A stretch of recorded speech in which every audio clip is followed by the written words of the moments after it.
Isasailalim sa drug rehabilitation ang dating basketballistang si Bong Alvarez para makarecover sa pagkalulong sa droga.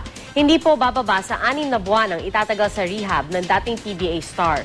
Balita natin ni John Consulta. Hawak ngayon ng Philippine Drug Enforcement Agency si dating PBA star Bong Alvarez. Mismong mga tauhan daw ng PDEA ang sumunod sa dating basketballista para isailalim siya sa drug rehabilitation. Pero agad nilinaw ng PDEA, walang nangyaring pag-aresto. Hindi po ito yung tipong hinuli and then hindi kinasuhan. It was somewhat, if you can call it, a voluntary rehab. Wala ring anumang reklamong may kinalaman sa droga na hinaharap si Alvarez na minsan nang inireklamo ng pambubugbog ng isang taxi driver at isang TV reporter. Hindi raw bababa sa 6 na buwan ang itatagal ni Alvarez sa isang ditinukoy na rehabilitation center para makarecover sa pagkakalulong sa droga.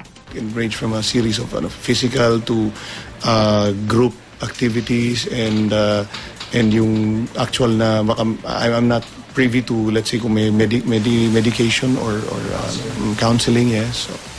John Consulta, GMA News.